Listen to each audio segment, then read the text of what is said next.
paper magic will survive like the heat death of the universe, and will... Oh, it's a smuggler's copter. Would you like to crew this? And then it crashes because they don't understand arithmetic. All your cards belong to me. 2 minutes into macing him in the eyeballs, I switched to pepper spray. He's like, it's all right, refreshing. And went back to the mace. Magic is dying. I'm done. Selling everything. I might be a hoarder. And yes, I don't have the crayons or glue to explain this to you right now. What, are you gonna die twice? Oil will be worthless before magic cards will. well, okay, Dr. Man. That's Mr. Dr. Professor Jason. Alright, so we're talking about Italian pasta arbitrage. What shapes are we going with? Like, obviously your classic spaghetti, very versatile. It's probably going to be in high demand. You know, the curves look good. But I think a penne pasta is underrated as an arb target because a lot of people do just really like penne alla vodka. Penne is more versatile than rigatoni for sure, although I do love a good rigatoni. And don't even get me started on bucatini, gang. I think any pasta shape that has the volume structure to fit other things inside of it has huge upside in today's market, because like you need the calories, you need the carbs, and you need to like stuff those shit. You think manicotti is a good arbitrage target, DJ? Those are all going to break in transit. I'm going to pretend like I'm not Googling what that looks like. It's like the big shells. Those are going to shatter in transit, bro. Like, it's not about putting stuff in the pasta. It's about the ridges and the starch content so that the sauce clings to it. If anything, we should be getting it on a radiatori. I'm going to be honest. What about a cascatelli? I think I understood about 40% of the words y'all said. It's because we're speaking Italian, brother. If the issue is, like, the whole point of the arbitrage is that, like, they're not shipping overseas anymore, so we need to, like, arbit within the country, which means less transit issues, right? Like... So you're saying we need to take pasta that's already in the country and arbit? No. Yes. I mean that does work, but, like, we need the pasta shapes that are produced stateside that feel Italian, right? I like my macaroni... I like my macaroni to come in little dinosaur shapes. I think cascatelli was invented in like Seattle or something. Like that's a primo one because it sounds so Italian, and it's like, this is a fancy shape. I'm Googling this. It's a recently invented shape, I believe. Recently invented shape is a phrase that goes so hard. Imagine if they... Hey, babe, the new shape just dropped. For those not in the know, Italy is discussing ceasing imports of Italian pasta. And cascatelli was developed between 2018 and 2021. American food podcaster Dan Pashman. It took bro 3 years to develop a shape? Not just the shape. He also had to create the bronze die so they can be extruded. He had to this is like a full concept to production, okay? 3 years is nothing. This guy is a pro. Chef Dan. I'm so confused. This is a montage. The name comes from the montage. Italian cascate, meaning waterfalls. Okay, it's a great pasta shape. Lots of ridges for things to collect on. It's also a smooth surface, so it's not all like overly textured. Premium shape. We're 60. Okay, so no, you're judging this based on ability for sauce to stick to it, which I think is very valid. And Corbin, you're coming at this from. Let me check. Is it good with cheese? Is that your category? Well, the cheesiest. It's really good with a nice cheesiest, bechamel. You know, if it goes good with Kraft. I mean, what is Kraft if not American bechamel? Welcome to Brainstorm Brewery, everybody. Yeah, Kraft. This is a pasta podcast. Kraft macaroni and cheese is unique. Pastacast was right. That Pastacast. Pastacast, yeah. Also, Corbin, I am a Kraft lover, to be clear. I love Kraft singles. Yeah. As long as you eat it within about 7 minutes of it being completed, it's delicious. Where are we at on Velveeta, Corbs? I actually don't like it, but that's not anything against Velveeta. It's just a weird thing for me. Like, I think I would love it if I liked it, you know? I totally as someone who's also extremely neurotypical, I do understand what you're saying. Yeah. Yes, perfect. Sure. Thank you. Yeah, for sure. Welcome to Brainstorm Brewery. Some stuff happened. The one that I did know you said there is rigatoni, because I have watched Donald win the rigatoni ribbon many times with my 4-year-old. What? Oh, now who doesn't understand what is being said? Ooh, we're speaking a different language, aren't we? It's called Donald parent. Duck? It's called Parent. We're speaking Parent now. Got him. Yeah, I don't have any massive financial burdens in my life. That's awesome. Continue. What kind of pasta shape is parent? That sounds not Italian. Chubby. Well, it's still in development. 3 more years. No, 9 months. We have 3 months until the next standard ban announcement because there was a ban announcement yesterday, and that announcement included some of the favorite cards of standard things That's you might the have sound heard of of. Corbin pouring ice water on our bit. It's time to talk JJ, about can we get- Magic. If we don't talk about Magic, all of our listeners leave. Last week we talked about Pokemon. Yeah. I don't want to Magic talk about alienate this half week. our listeners. There's Magic this week. And JJ, if you could just cut in me saying, there's no way they ban Crofts right here. Just snip that in. I'll take my licks. It's fine. Add flame decals. I do think that I nailed the announcement in that particular paragraph, almost word for word. So it's good that I mix in good takes with bad takes every now and then, just to keep you all on your toes. But for those who If you don't were know, always wrong, it wouldn't be interesting. exactly, Yeah. that's what I live my life by. What is Just zone? enough to be dangerous. Viviorniteer is banned. Screaming Nemesis banned. Prof's Eidetic Memory is banned. Is Dimir the best deck? So, you're going to hear me say this a lot today. Metagames or ecosystems. That's my whole philosophy on the entire ban announcement. Dimir is probably the best level 1 deck, but Screaming Nemesis is gone, which means that you could see something big mana, something that is not incredibly linear, win games. I don't know, is Dimir good against Jeskai? Jeskai control? Probably to not, say? in my opinion, but I don't Yeah. know. And now, some of the best threats in the format at pressuring Jeskai, which, funny enough, actually, Profs is actually a really good one because it's this like value engine that's very passive. And Screaming Nemesis, which made it so that you couldn't stabilize, are both gone. Like, maybe we could see control decks come back up. We could see Dimir be dominant, all the same. And maybe, like, the Naya Yuna deck has room to function. I'm gonna throw. This is my secret brew that I have had in the can for like 6 weeks now. It's not Naya Yuna is a good deck. Green White Kona, good deck. Simic Omniscience with Kona, good deck. It turns out that all the same threats you can put into play with Kona, you can put into play from your graveyard with Yuna. So it is my opinion, and I'm 3-0 against Dimir in the last 24 hours on Arena with my Green White Naya Yuna deck, which I'm like 7-2 with overall, which tiny sample size, I've had one day. But I've been on this deck for a long time, and I'm not the only person who is, but I am, I think, one of the first because I've been at this for a while, and it is good.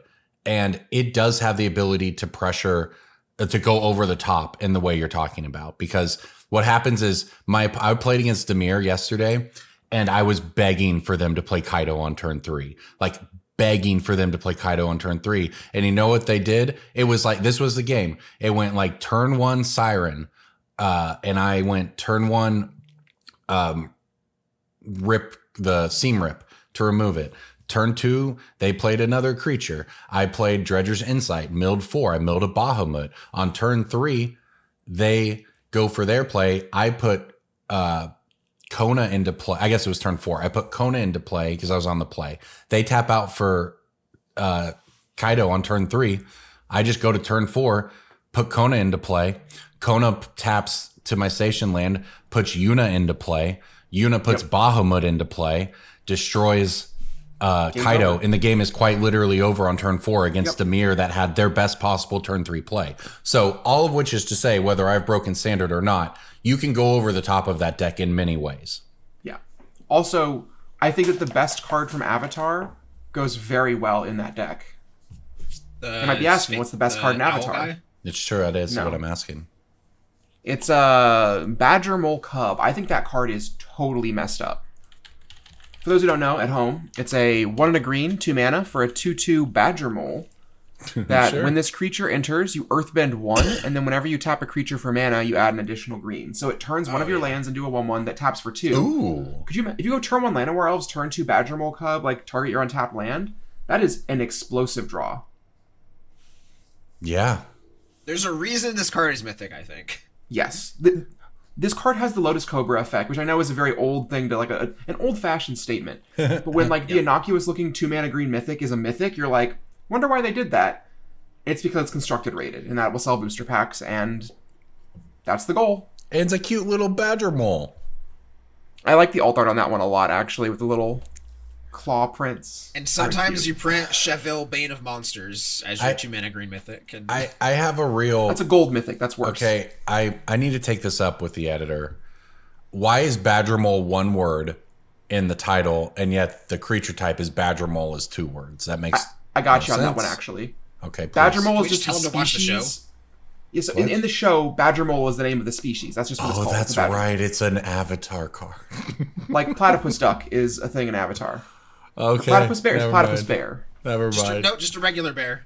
Never mind. Just a regular bear. I forgot for a minute that this was a Universes Beyond card. Yeah. The answer to your question, Corbin, is lore. Yeah, that's fine. It's not just... that's better. That's a reasonable answer. Okay, sure. Anyway, Earthbend is such a sick mechanic. Yes. Yeah, They struck killed it gold with on that this one. I also set. think firebending is super cool. Yeah, All the bending types are actually sick. I think it's pretty I'm thinking neat. about it. I think waterbending is the least flavorful, but it's also really hard. I don't know what else they could do. Like, What does waterbending do? This is my real problem with them, is that it's 5 different effects that all have the same like thing in them. But what does waterbending do? Your creatures and artifacts can help cast this spell or pay this cost. Or Okay, whatever. convoke, Yeah. I guess. It's convoke improvise. slash Artifacts. improvise, but it's 4 abilities. So like convoke and improvise are casting. Yeah. Waterbending is abilities too. Okay, well that's, I mean, not nothing. And I think is waterbending only creatures? Like you can't pay mana, or is it? I think it's a blend. I think it's help cast the cost. Okay. I'm excited for the set. I haven't While gone paying deep a into waterbend spoilers, cost, but you can tap your artifacts and creatures to help. Each one pays for 1. Okay. there you go. Yeah. And what is the black one? Grave bending? What is it? There isn't one. There's Oh. 4 elements, Corbin. Oh, for sure. The 4 elements until the Fire Nation attacked, etc., etc. Then are there 5? Shut up. Spoilers. Technically, how far into the series are you? He's not. You're not watching it at all? I've been at the game store all week. Well, we can't tell you what the 5th element is, Game bro. Store is notably devoid It's of gambling. screens. I'm named after the 5th Gamble. element. The 5th element is gambling, and the Avatar actually also has mastery of that. He I'm just chooses named not to after use the it. 5th. You can't. I'm named after 5th element. You can't get this one past me. What? Like the film, The 5th Element? Keep going. Yeah. No, I understand what you're saying. I'm refusing to laugh at it because you're not funny, Corbin. I understand. It's not a yes and, it's a no but. I enjoyed that one for myself, though. That was good. I used to get that non-stop by people would just shout Corbin Dallas at me. And thankfully, that movie eventually faded from the popular culture. And it's yeah. So it's not a Is thing that happens earthbending- anymore. Is earthbending too good with Wasteland and Friends, or no? Are people just paranoid? It's fine. Okay. I think if this card makes Maverick playable again, then you know what? Sure. Yeah, So what's yeah, the what's Neither the of the interaction reliquaries here should with be allowed to Wasteland, function. DJ? What do you mean by like, is it too good with Wasteland? Like, what is So the way earthbending works is if they kill the land, you get it back. If the land dies or is Oh. exiled, it comes back to play tapped. Oh, that is fun. This card being Green Sun Zenithable means that, like, I could actually see this being a legacy playable, which is cool. That's a real like 2025 line of text to put on a card, you know, where it's just like, oh yeah, it turns it into a land, like Awaken or whatever. It turns it into a creature. That's cool. But no, it actually just has this other absurdly powerful 5 words of text on it or whatever. But like, let's be clear here. I don't think that's a bad thing. No, Because no, turns no. out Awaken was a dog mechanic. Like turning your lands into creatures sucks Sucks. when they kill them. I Like, agree. there was a problem with that, and then they realized it and fixed it. Also, like, this opens up a bunch of cool things. Like, imagine being someone who is not as interested of a player as us and realizing this works with your Wasteland. That's dope. It works with your demolition fields. It works with your fetch lands, yeah. It works with your fetch lands. Like, there's no fetch lands in Standard that tap for mana before they crack, I don't think. I guess Demolition Field is the closest we get, but... Passage doesn't make mana, right? No. How does Badger Mole Cub make Amulet Titan better? Probably doesn't. Maybe it does. I don't know. I don't know. I just made They got that some up. sickos in the lab over there. They got some real sickos in the lab. Oh, they printed a green creature that references lands in the text box? Let's go to the Amulet Lab. They're going to ban Amulet. This was also, we're going to get to more of the ban announcement. This was in there for Modern, which had no changes. Basically we're watching you, Amulet Titan players, and we're watching you because you're slow at Magic. I think Amulet's like only 5% too good. Like, I think Modern's actually kind of healthy. It feels weird to say, like, none of the games are fun for me, but I don't know. The Blink decks have like 3 different versions. There's like Goryo stuff going on. You have the Amulet deck, which is like an interesting combo deck, although everyone who plays it is either a God Gamer and can't be beaten, or plays glacially slow. Mm-hmm. We have a good aggro deck in Boros Energy. I played Isochron Scepter in my last Modern tournament. That's good. I just want to say we're approaching the point on the timeline where Amulet players are allowed to have been playing the deck for half their lives. Oh, yeah. Okay.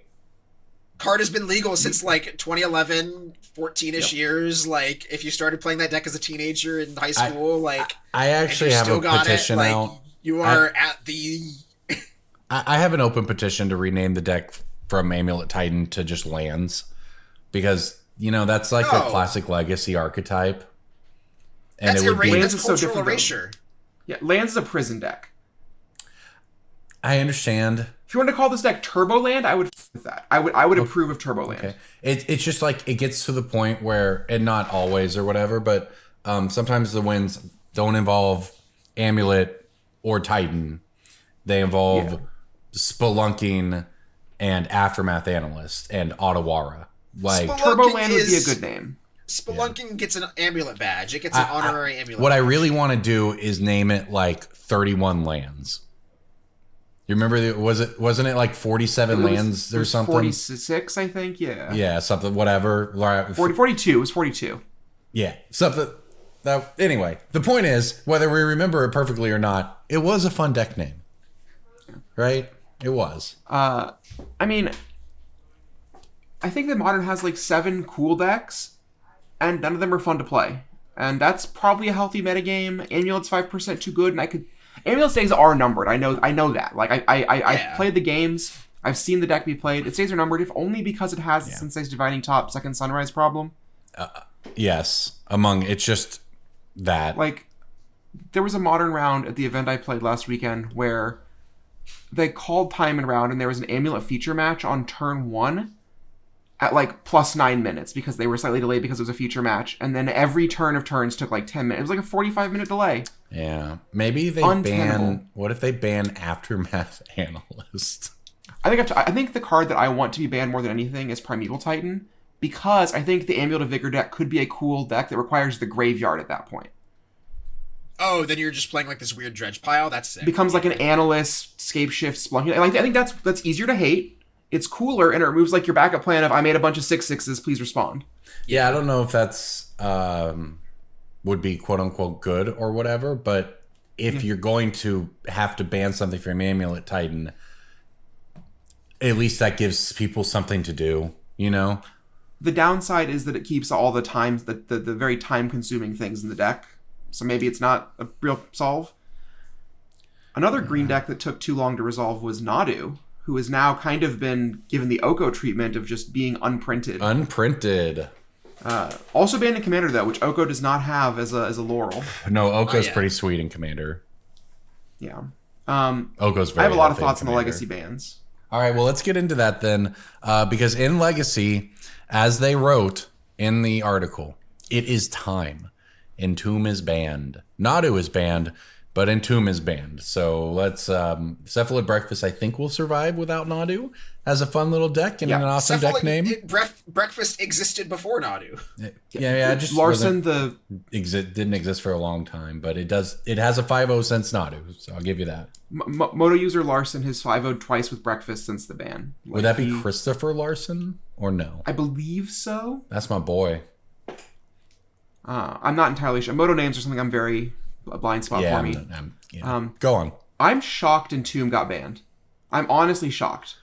I didn't think they had it in them, and I don't know if Entomb is a cool card. I'm someone I played a lot of 10 fins back in the day. I think Entomb is a cool card, but it's probably time. We've danced around enough. It was time for it to go. It was time for something to go, and I think it's time for Entomb.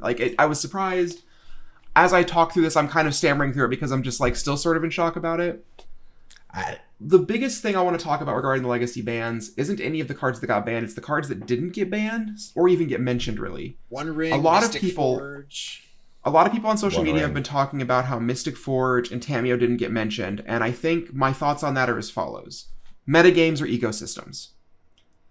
Tamiyo as a card is so much less offensive when you're using Flame of Anor to flip it in your fair Jeskai Wizards deck. No one is offended by the Jeskai Wizards deck.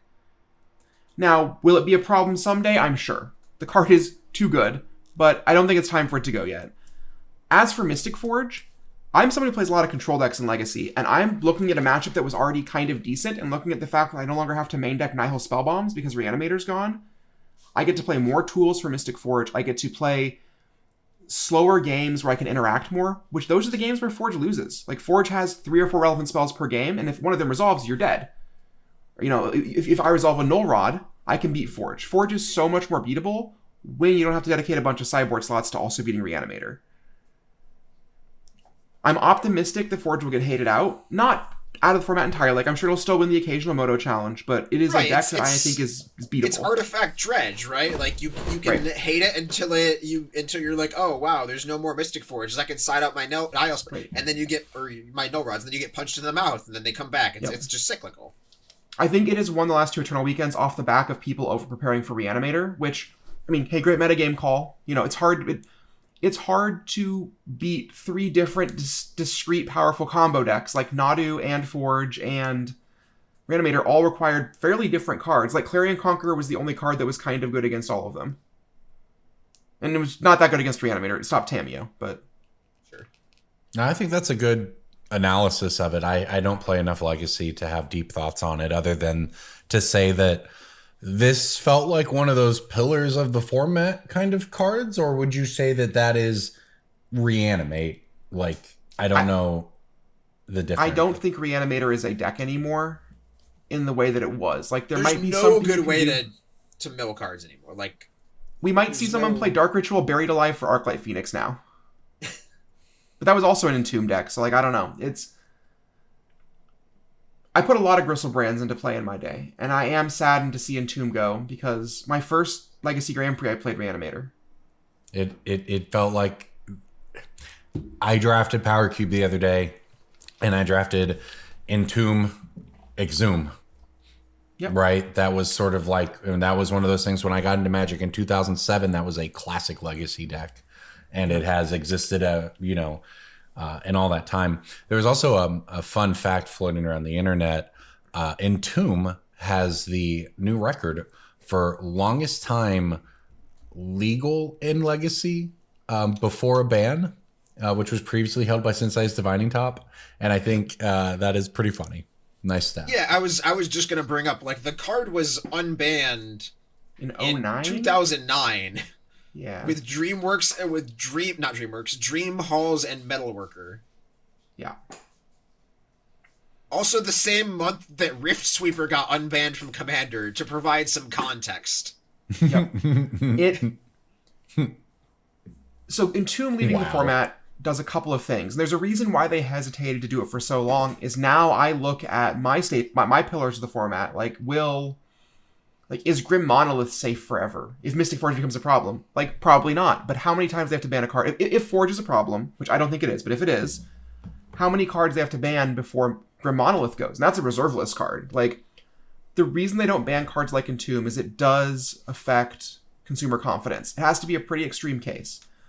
I think the scenario in which I outlined is pretty unlikely.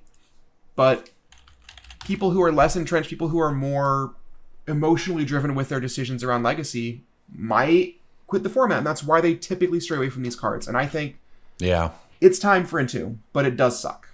Yeah, and for what it's worth, Entomb, the original printing was $30, but there's master or like Dominaria remastered printings that could be had for like 20 right now. I think that card still is going to have a decent chunk of demand. Well, here's the real pre-modern players. Yeah, standard pre-modern, I think. It's a $450 foil. The Odyssey copy is. That's the people who probably take a big hit. Those players have mostly already quit Magic. Yeah. That might be true, DJ. I haven't thought about it like that, but you are right. The type of player who foiled out their Reanimator deck 10 years ago or 5 years ago even has likely quit Magic over the direction Magic has gone at this point, or at least sold their cards. Yeah, this is how I know you two aren't Legacy players, because foil Reanimator guy, that is an archetype of guy. Right, that's because what I mean. Entomb's been around for so long, they just have been playing forever. DJ's not wrong though that those are the type of people who are the most likely to complain about leaving Magic these days, right? Sure. You don't see foil lands guys like you used to, but you still see foil Reanimator guys you used to. I agree. Like, it's very much a personality. That's why, like, it felt like a real pillar of the format to hit. Yeah. But so do you think that this means, like, do you think that anything else is on the chopping block that would be considered iconic to Legacy? Or do you think that this gives Legacy a nice long runway? I think Brainstorm is still untouchable and will always be untouchable. I agree. Brainstorm's the reason why people play Legacy, because it's the cool card. You can't ever you can't ever ban that card. I think that if anything, Entomb getting banned after 6 bans and several years demonstrates that they are willing to go to extreme lengths to keep these pillars around. And I think it shows that nothing is truly untouchable, but it would take quite a lot for something like... That's what Top was, yeah. Brainstorm exists in Legacy because Mensa has a cutoff point. I mean, like, Joe Lossett was first known as a Miracles you, Corbin. Guy, that was a right? good joke. Don't just That was continue really to funny. I'm with you. Joe Lossett, I watched a lot of the Miracle Tech streams, and I actually picked up a ton of like small technical things. I wish that Miracles still existed explicitly so that he could stream, but for nobody else. Yeah, he was a great player. If we can ban Stoneforge Mystic and Standard with an asterisk, we can ban a deck for everyone except a guy. Well, the problem is he would win every tournament then. He was really good at that deck. Faker wins every Worlds. We need a villain. But Faker's not a villain. Joe Lossett was so good at Miracles. No, yeah. He was such a dominant player that he was like, I'm playing 2 Caracases, a Vendilion Click, and 2 Venture Shaper Savants in my list, just because, I think it's good. Like, he didn't need to do all that. He was definitely stunting. He was lapping other people in those tournaments. It was fun. It was fun to watch. Yeah. Okay, well, there's one other format to hit here. And as we all know, that format is historic. Oh, no? All right, well, they pre-banned some cards there. They banned a card in Pioneer, Corbin. How could you skip over that? They pre-banned a bunch of cards in historic, but I still can't cast... I can't cast Spreading Seas. Pauper had High Tide banned. That was sort of this trial unban that they did, which we can talk about that concept if we want. I don't know that it would work in other formats, but it was really good for Pauper, in my opinion. Like something that's played primarily online. Pauper being a strictly casual format, and to be clear, I think Legacy is close to a strictly casual format, so, no shade in that statement. Pauper being a casual format, it's fine to do those trials. That's why they have a community rules committee, because the stakes are so much lower. The moment anything can feed to, like, the Pro Tour, although I guess Pauper can feed to the Pro Tour in a roundabout way through the mocks, so maybe I'm talking on my ass. No, I mean, it's mostly played by enthusiasts on Magic Online. Right. But that's the space where you can kind of experiment. And hey, maybe the trial bans or unbans in Pauper will be such a success. Maybe people will love them. Yeah. That it will bleed into other spaces. But I think it's one of those things where when you are a billion-dollar company, you have to be very hesitant about things like that for things where, like, for formats where tens of thousands, hundreds of thousands of people play, right? Well, right, exactly. Because this is the other point I would make is that everyone who plays Pauper is reading the Pauper Format Committee article. Right. Yes, it's a personality. It's a pin on a jacket. It is. And more specifically, there are concentrated online already in a tight-knit community that is never going to miss what's happening with High Tide. Right? Whereas if they tried something like that in Modern, you'd have so many people who show up at the game store and just hear, oh yeah, High Tide's unbanned. And maybe it'll get banned again. High Tide's unbanned. And it's just like the information ecosystem is way different, to Cass's point about like how many people play the format. Well, also, money is a real factor. Like, unbanning a card, unbanning Golgari Grave Troll in Modern, every single person who bought a dredge deck just to get it rebanned, like, those people probably, 20% of them probably never played Modern again. And that sucks.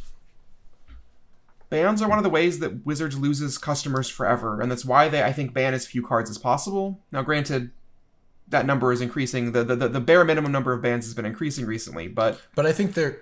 Well, go ahead. So is also the number of cards being printed. Yeah. Yes, and also I do think that, and I am someone who is extremely conservative on the idea of bans, and that I want as few as possible. I want to give people plenty of time to adjust. Because I agree that the worst thing you could possibly do as a company is probably drive people away forever, right? People. JJ, can we get a clip of Corbin just saying, "I am someone who's extremely conservative"? I almost thought about saying small c, but then I thought there's no way this one will be taken disingenuously. For what it's worth, I know, Corbin, I know you were living out last week. It's fine. What I was saying is that I do think that the world in 2025 is fundamentally different than the world in 2015, and that there is a different reaction to bans. Like, no one is surprised that Vivi got banned, right? That was obviously so telegraphed, and no one's really mad about that. Like, I don't think anyone's quitting Magic over that. So it's like, I mean, if that's sort of the world we live in, then that, you know, it's different than that Golgari player's first ban. Yeah. Yeah. I don't think anybody who like got into Magic through Final Fantasy and like got onto the pipeline of Standard and got hooked to the game that fast is leaving because Vivi is now no longer a thing. Yeah, that person will acquire dopamine through the game continuously. Now, like, I've seen some discussion about Screaming Nemesis being a different story because that was $30 and felt more out of right field to most people. But again, I don't really think anyone is like I think that the world just is more welcoming of bans than it was because of a lot of different reasons. Like the fact that we're more used to changing cards and playing with new cards because of the power creep and because of all the sets coming out. Yeah. Whereas the world in 2015 of Magic prioritized being an old guy with cards to literally the downfall, like the detriment of the game. We can have Leevold back in Commander. It's okay. It's been 10 years. That card is not good anymore in Command. Like, if your Commander is a 3-mana creature that partners with Windfall, like, it's not Hullbreacher. We can ban Hullbreacher and let Leevold go. It's okay. I've not thought about Leevold in 10 years, man. Right, like, the card's not playable. Leevold is my beloved. I love that card. I actually just disagree with you, though, perhaps, DJ. Wait, fight with me on this. Why?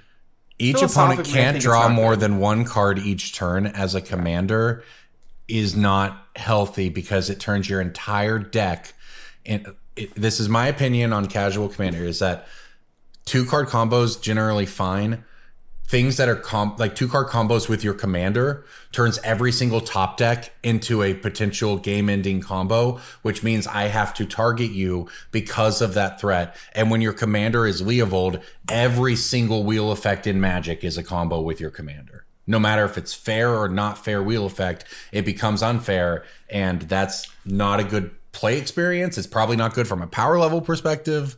That's just my take. Unban it, make it a game changer. Problem solved. Yeah. I mean, that's all fine too. Like, I'm not like we can get Yeah. into the nuance. I'm just saying that That's like the power of the game I, changer. I don't. Yes. I think that Leevold would still be powerful in Commander. Yeah. I think Leovold is only a card that is Narset good for Parter of perverts. Veils has Is been not a printed- commander. Narset is not Cannot a be your commander. commander. Also, Leovold is a good 3-color commander. Like, I'm actually... I love Leovold. I wish I could play with it. I'm with Corbin on this one. If it was just unbanned, incentivizes the wrong things a little bit in every direction. yeah. Like if it was unbanned, I don't think I'd be calling for it to be banned. But there's also just no Right. reason to bring it back. Right. I think all there right. is reason to bring it back. All right, there's one more format to talk about finally. Wood did it last because you know what? Wizards treats it last. It's Pioneer. What happened? They Heartfire banned Hero is no more. Heartfire Hero. Right. Red was the best deck. Whatever. Who cares? Red is still the best deck. Yeah, who cares? Pioneer has so many problems right now that are structural. And I will start with just the big one. Everyone complains about this mono red deck because it's the best deck. But more than that, it's the cheapest deck on Arena to build. So if you play Pioneer on Arena, which is basically the only place you can play Pioneer, it is an extremely red heavy metagame. And yes, you can make that deck weaker by banning Heartfire Hero. We may end up on a Screaming Nemesis ban and Pioneer at some point. Like the deck is still probably the best deck. It still pressures everything else out. Like, Yeah, Pioneer to me is such a hot mess that I think I'm at the like, let's just Control Z, get rid of Pioneer and start fresh. What does starting fresh look like? I don't know. Remember when they made Pioneer? Yeah, I saw a lot of smugglers copters. That's what I'm saying. You kill Pioneer, you make it like current standard plus 4 years or something, 5 years. I don't know. ban Lotus Field, ban No, Screaming Nemesis. you start with just banning like there's no fetch lands in the last 5 years in standard, so great. You can just have it as is, and every week we have a lunch banning. I do think that they kind of want to undo Pioneer, to be honest. Like, Yeah, when they... Pioneer would have been a lot better if 2020 didn't happen. Yeah. Yeah. Their plan at the time was we want an eternal format that's going to be modern. And at the time, they were like literally making modern look more like Legacy purposefully through the modern Horizon sets, right?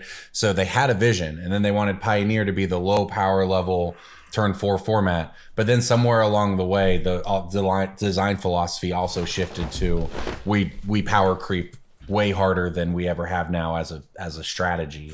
And while that leads to mostly fine for people playing the game, it did sort of remove a little bit of what made these formats unique.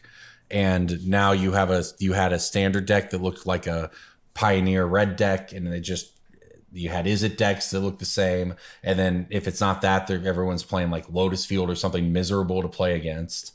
Yeah, so I'm with Pioneer just doesn't really fill a place right now. It's nice that it's on Arena, but I don't know. I don't know what it's supposed to do. Also, just even more of a structural perspective, if you're Wizards of the Coast, there's obviously a push to get standard to be more relevant, blah, blah, blah. There's 3 Pro Tours of 1 World Championship a year. If you're doing standard once a year, that's probably not very good for your strategy, right? So if you assume 1 Pro Tour and the World Championship are standard, as would make sense, it leaves you with 2 more, right? So you go modern, but then you have one other one. So like you can do Pioneer if you want, but there's just not really anything going on there. And so that's why we ended up with what we ended up with this year. So I don't know. I think that it's a fun format at times. I play a dredge deck in it. I think that's fun. But yeah, maybe this will help, but it seems like pouring like a couple drops of water on a burning house. All right. It is time to break some polls. We gave you some extended ban list discussion there because, hey, that's what's going on in Magic. It's nice to have things to talk about instead of just having to talk about what we don't like on the internet. But I have to say that last note on that, great job to Wizards of the Coast for their communication and explanations of the bans. Yeah. Very well done. I have a bold breaking bulk, which is it's been a while since I've had a miserable, annoying one. We just call those DJ breaking bulks, actually. The bulk is implied. You know, if Breaking you're gonna Ball, leave a really. legacy, if you're gonna make a legacy and build something, Yeah, building a brand. I think that was an article we wrote on brainstormbrewery.com. I have a token from Commander Masters. It's a Karnstruct. Nope. DJ, we're gonna kill you with hammers. It's a spawn. It's a scion. Is it the, It's a the prowess Nyx token. It's like the enchantment creature. It's not. Corbin, okay. I'm gonna help you help me. I'd rather you not. There's 1/1 elemental. you can break down the 4 decks that were in Commander Masters, and then you can there was- build your guess based on that.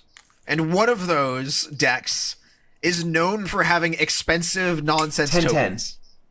10/10 Desolation Twin token. No, but you're kind of close. Not in the Eldrazi stamp. I'll be honest, like- my mind just I Is it started the thinking. 6/12? No, it's not in Eldrazi. Is it a 6/7? Meringue River Who's region? to say? So it was Eldrazi Sliver. Is it 1/1 Sliver token? You're very close. It's a 0/1 sliver token. 1/1 It's a- changeling You're token? even closer, Corbin. It's a 0/0. It is a 0/0 sliver army token. Cool. When you say cool sarcastically, would you say cool sarcastically if you knew this card was $18? What? This is the most expensive card in the pre-con, Corbin. I'll be How honest. do you feel now? I feel unchanged from my previous cool. Oh If my you god. If you open the Sliver Army pre-con, this is the most expensive card in it. That's a and fun it fact. sells. It sells at $17 to $18. You know what? There It's are Sliver That's a Army cool token, / Sliver too. on the back. there's new players at my store who have their commander decks and they keep spamming me for tokens. They're like, "Do you have treasure tokens? Do you have this?" And I'm like, "You know what I do with tokens? I throw them in the trash and I use a Stop dice." that. Well, clearly I should sell them because people want to buy them. They're like, People "Yeah, that'd want be to a buy good tokens of their I favorite. guess Let's so, shut up. man. Shit. Like, I'm trying to get these people like lands so they can play Magic, and they're like, "I really need my tokens." And it's like, that's not your priority. But it is. So It should be your priority. If you open the Sliver pre-con and toss the tokens, you are throwing away $20. Jesus. All right, good to know, DJ. Thank you for that. I mean, I'm not opening the Silver Precon, but now I that's good. That's a good note. This is the what is it? It's 20. This is the 36th most expensive token in Magic according to TCG Player Market Price. Damn. That's also including like European, you know, like the Yeah, that's APAC including promos like and some stuff. nonsense, crazy expensive squirrel token or whatever. Yeah.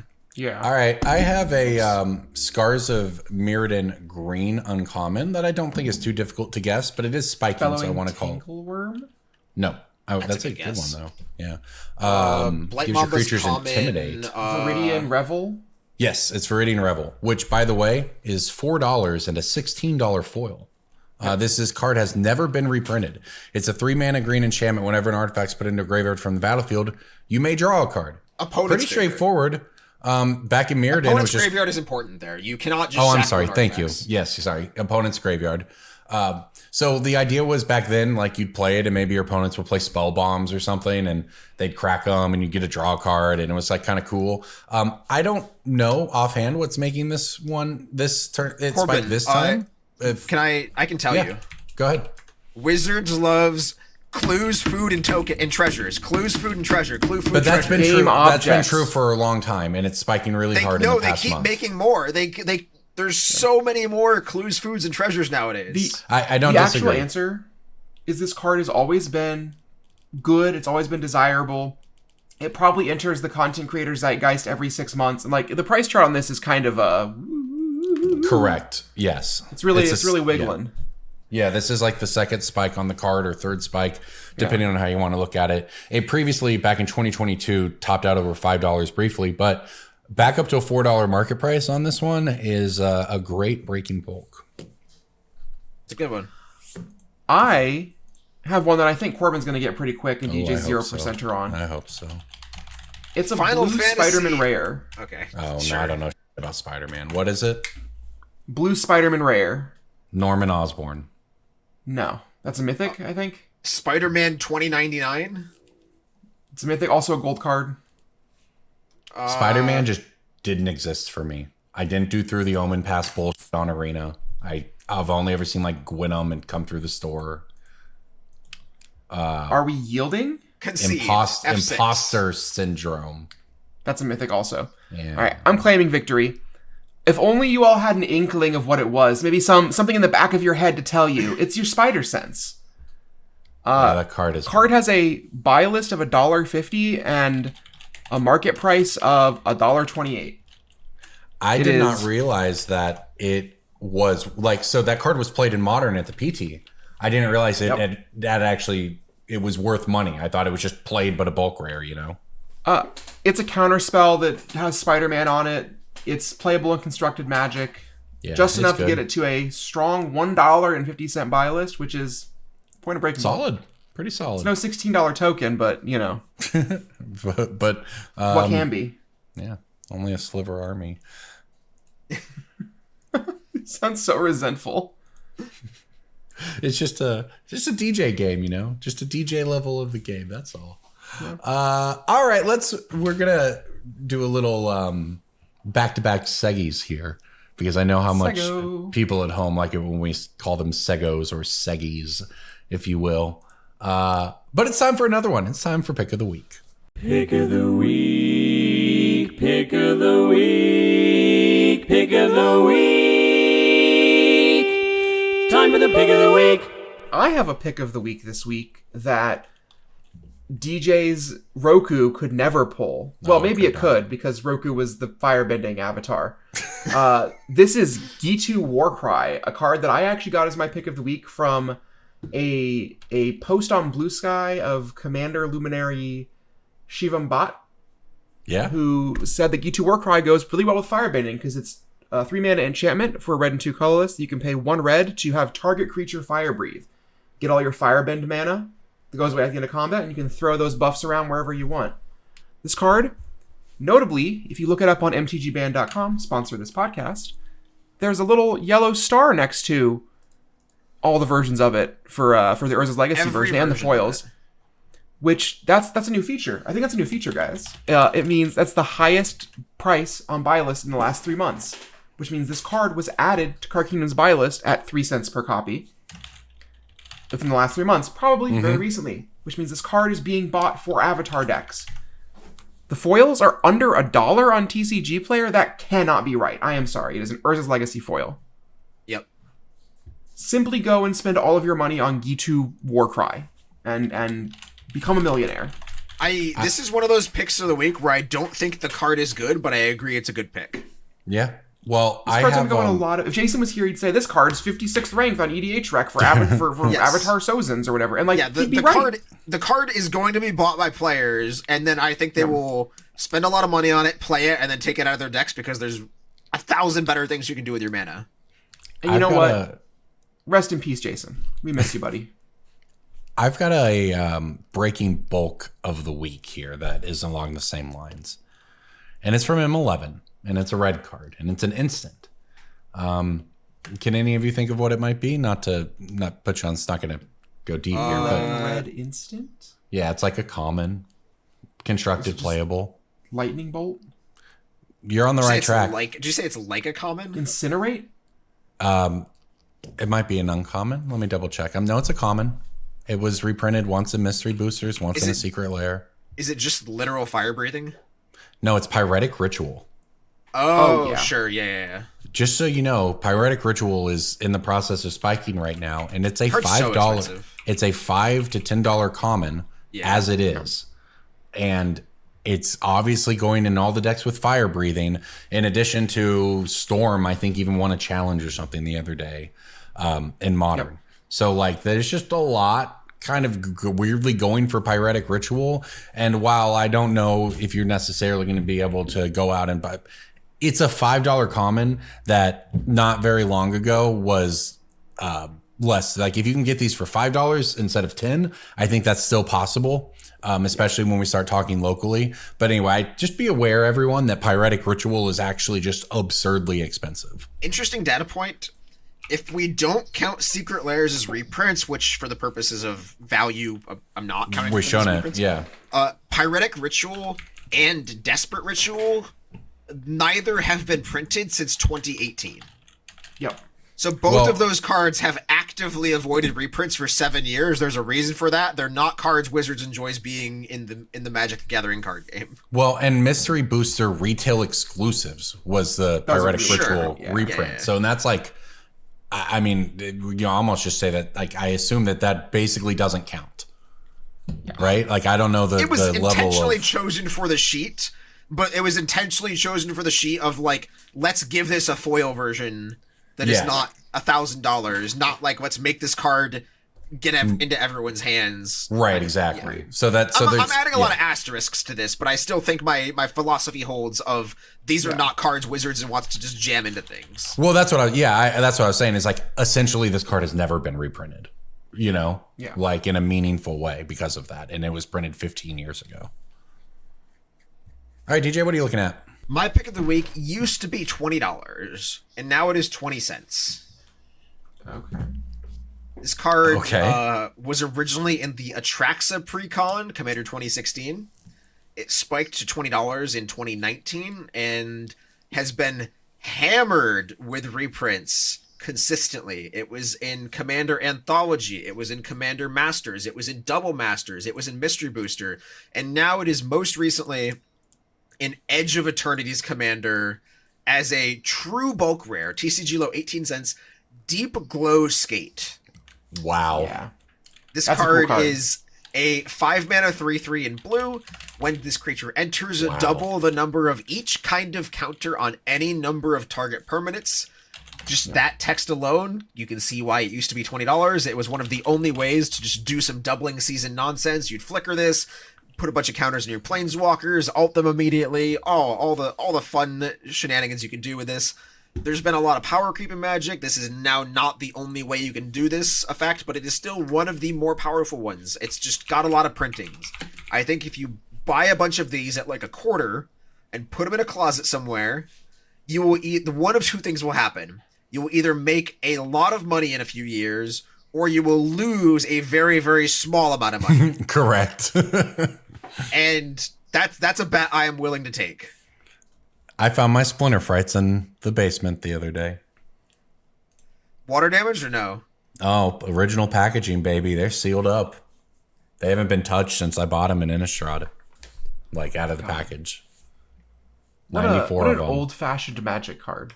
94 Splinter Frights, baby. You should really do an unboxing 97-year-old video. Splinter Fright still makes Coca-Cola the old-fashioned way. DJ, I'll throw this out there for you on Deep Glow Skate. The Secret Lair version can be had for $4.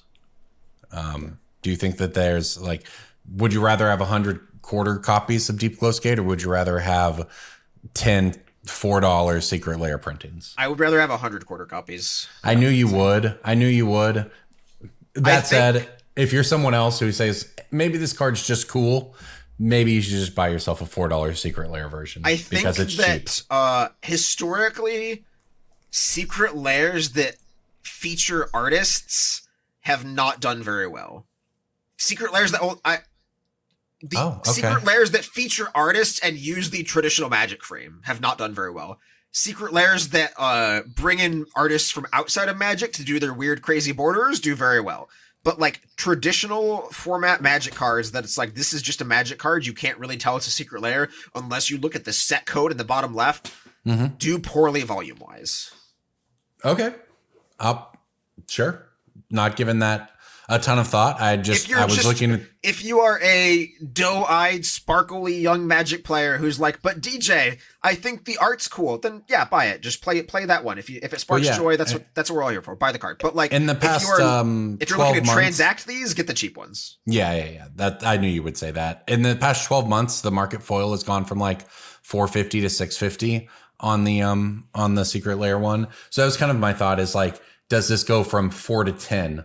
And, you know, you have a number that's easier to move if you're somebody at home. But I guess either way, just call attention to the fact that there does exist a somewhat premium version of the card you can get for about $5 to $6 right now. So if you're someone who has not seen this card and its extremely powerful effect, Just a fun fact. You If can I have were going to many buy the options. cool version, this is the Secret Lair foil is the only alternate art foil. That is true. Yeah. The Double Masters and the Commander Masters foil do not have borderless or coolest versions. They just have the regular versions. So I can empathize with buy a couple of this special foil if you don't want to need to move 100 Magic cards. But That said, I haven't done it. I haven't done it like a deep dive ever into whether or not have you done a a deep secret, low? whether or not a Secret Lair version of a card when it spikes exponentially harder, or if it's card dependent. I hadn't done any. I've done a deep dive into that, but I think it's really it's impossible interesting to to think track about. because the distribution methods and Yes. supplies on Secret Lairs has varied so much over the past 5 years. There's no Yes. like, oh, Secret Lairs are printed this amount or they're in this demand. It's such a wide breadth of asset class that you can't just like lump them all into one basket. Yeah, and I also don't know when it comes to say SEO how Secret Lairs even perform in that. Maybe they just don't perform well, and therefore that impacts it, right? Like there's a lot to consider. All right, and I think that does it for us here this week. As a reminder, we want to give a shout out to our sponsor, MTG Ban. Check out the MTG Ban network. That is the best way to get the data that we've been describing on all these cards. We talk about buy list price moving. We talk about just volume of cards, listings available, all of these sort of deep dive stats that help us figure out what's doing what in the market and hopefully helps you out too. Those come courtesy of MTG Band. So please go check that out. DJ, what is that promo code we have for him?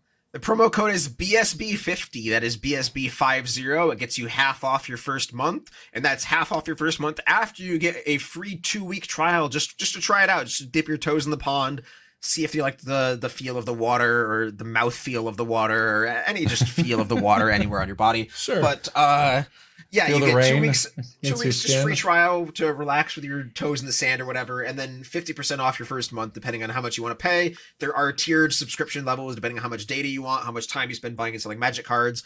For example, the hot list tag, that is the one Cass mentioned earlier, that is reserved for the upper echelons of band tiers, but it's very, very, very helpful if you are looking to make some serious money in the game.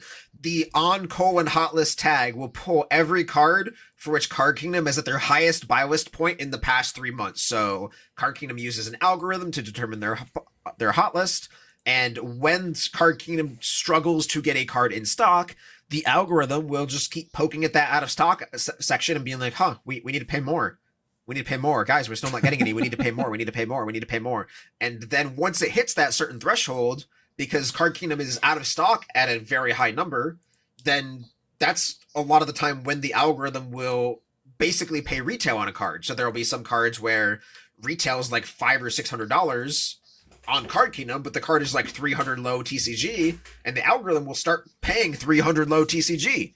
And so if you use the code hot list when you're looking in ban, add some little search parameters in there, because default it shows like 20,000 cards, so you have to filter that down a little bit manually with whatever other searches you're using. Then you will get some very good data, and you can make some buy list cards like I'm about to do. All right. Well, thank you for listening, everybody. Thank you to our sponsor, and thank you to our Patreon. So go to patreon.com/BSB and make this possible. I'm going to be gone next week. I will be on vacation, but I will be in the SCG Con in Vegas next weekend. So the week of the 18th, the 20th through the 22nd, I will be in Las Vegas for the SCG Con, where there will be a regional championship. So stop by the booth. All right. We will see you next week, everybody. It's Brainstorm Brewery.